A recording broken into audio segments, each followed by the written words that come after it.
Quando scopriamo qualcosa di nuovo dobbiamo dargli un nome perché esista. Industria, televisione, internet, sono nomi che abbiamo dato al lavoro seriale, al guardare da lontano, alla rete attraverso cui comunichiamo. Così come Orsa Maggiore, Marte, Via Lattea, sono storie che abbiamo ereditato per isolare nel cielo fenomeni come le costellazioni, il pianeta rosso, la nostra galassia. Questa stessa logica, allora, parole generiche come crema o pasta non sarebbero bastate a identificare la particolare miscela di cacao e nocciola che Pietro Ferrero aveva creato nel tardo 45 e che aveva conquistato così in fretta il palato di bambini e adulti. Fu così che il pastone di Pietro Ferrero prese il nome di Gianduiò, assumendo una connotazione gioviale, in connessione con la storia torinese del cioccolato alla nocciola e la maschera carnevalesca di Gianduia. A partire da questo omaggio alla tradizione piemontese e dal duplice richiamo a un pubblico di adulti e di bambini, il Gianduiò prenderà svariati altri nomi in dialogo con la gola degli albesi e degli italiani. Prenderà anche un'altra forma, da pastone a crema spalmabile, diventando nel 64 quella che oggi conosciamo semplicemente come Nutella.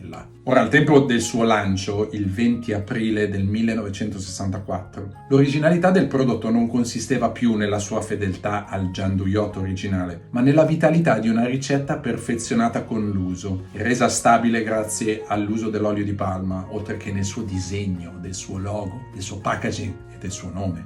La crema spalmabile a base di nocciole acquisì una nuova identità visuale grazie al minuscolo minimalista disegnato da Cremonesi e Rossetti. In dialogo con il maiuscolo graziato del nuovo logo Ferrero, il nuovo prodotto di fatto ratificò la sua complementarietà con il marchio. La forma del barattolo contribuì a trasformarlo in un medium. Gli elementi esterni contribuirono a rendere unica una confezione standard. L'etichetta con la fetta di pane coperta di crema offriva immediate istruzioni per l'uso, spiegando il concetto del cioccolato spalmabile e mimando visibilmente il suo aroma. Il vasetto trasformava un bicchiere utilizzabile potenzialmente all'infinito in uno schermo mobile animato da riproduzioni di eroi, dei fumetti o dei cartoni. Il tappo bianco, come poi il sigillo di garanzia, suggeriva la sonorità del prodotto, forgiando uno speciale rituale d'apertura. Ed infine il barattolo, piatto con apertura circolare, dava un'inedita fisionomia estetica all'oggetto bottiglia, una delle ossessioni del design italiano. Oltre al logo e al barattolo, che contribuirono a renderla riconoscibile ovunque, fu però proprio il nome a dare alla crema un'aura particolare. È nel suo nome parlante che la crema spalmabile di Ferrero si tramuta in una piattaforma di memorie, di associazioni creative, di storie condivise. Ed è nello storytelling intrinseco al prodotto che si manifesta e cresce questo suo mondo. Ora, sin dagli anni 50, Ferrero era in cerca di denominazioni che garantissero al suo cioccolato di punta una migliore pronunciabilità e memorabilità, soprattutto sui nascenti mercati esteri. In Germania la crema Gianduia si chiamava crema Alba, in omaggio alla sua terra d'origine, crema di Alba. In Francia aveva preso il nome di tartinoise, dalla crasi di tartine, fetta di pane, e noisette, nocciola. In Italia il prodotto era conosciuto con il nome generico di super crema. Questa denominazione, tuttavia, era entrata in crisi nel 1962, dopo l'approvazione di una legge che bandiva l'uso di superlativi come extra, super, iper, in riferimento a prodotti gastronomici. Fu in quel momento che aveva preso avvio la ricerca di un nuovo nome per la crema, un nome che sarà depositato il 10 ottobre del 1963 e approvato il 17 marzo del 1964. Curiosa coincidenza,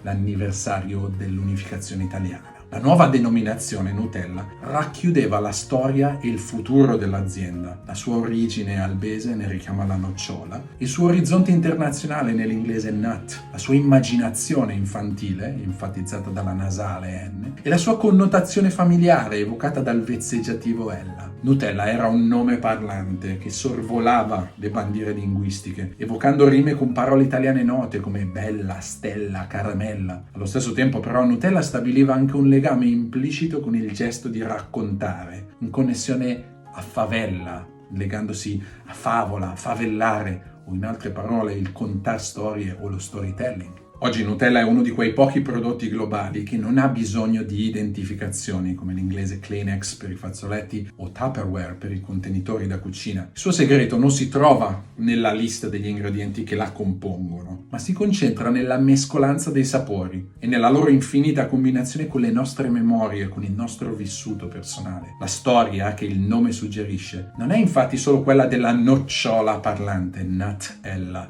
di Ferrero, trasformata un tempo da cibo povero a risorsa, ma è anche e soprattutto il mondo di parole che la circonda, le nostre storie, i nostri ricordi, le nostre immaginazioni. Ci sono voluti 19 anni a portare questo prodotto alla sua perfezione, dal primo pastone del tardo 1945 al marchio Nutella del 1964. 19 anni, come il percorso di Manzoni dal Fermo e Lucia del 1821 all'edizione definitiva dei Promessi Sposi nel 1840, quella quarantana di cui sono sicuro che avete sentito parlare nei vostri giorni scolastici. Un capolavoro non nasce all'improvviso, ma è il compimento di un percorso lungo di elaborazione, scoperta, di fallimenti ed esperimenti, di pazienza e di aggiunte. Nasce come il vino buono, in un tempo di accumulo lento e miglioramenti progressivi. Come le storie che aspirano a durare, anche un prodotto che ambisca a rimanere necessita di un creatore che non ceda alla tentazione di raccogliere troppo presto, ma non smetta di coltivarlo, di farlo crescere fino alla sua maturità. In questo senso, la virtù di Ferrero e di molti innovatori italiani risiede in un sottile equilibrio di calcolo concreto e visione creativa, in un paziente bilanciamento di impulso stabilizzatore e tensione destabilizzante,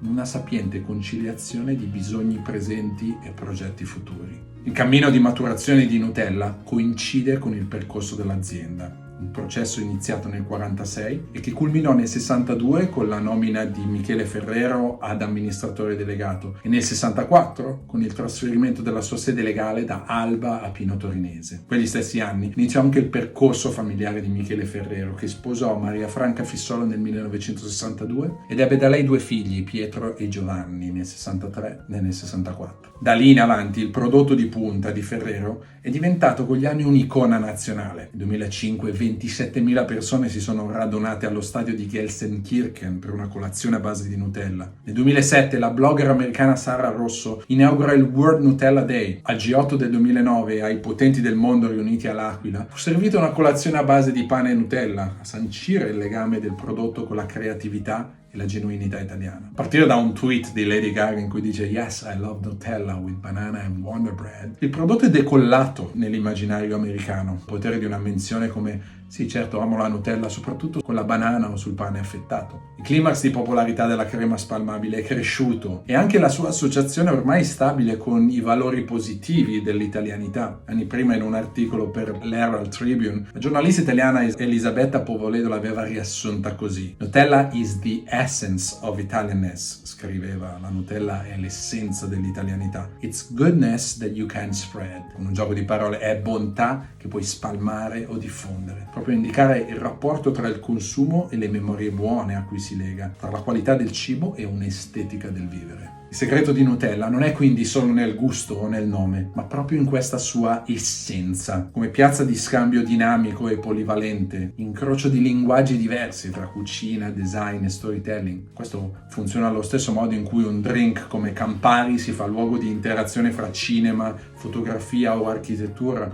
o un marchio come Chicco pone il childcare al crocevia tra scienza, moda e maternità. Quindi nella sua sintesi riuscita di comunicazione personale e riproducibilità seriale, Nutella modula un prodotto che sia sempre consistente e sempre adattabile, sempre se stesso e sempre diverso. Sta proprio qui il cuore del metodo imprenditoriale e creativo di Michele Ferrero, con esso anche di un approccio tipicamente italiano all'innovazione.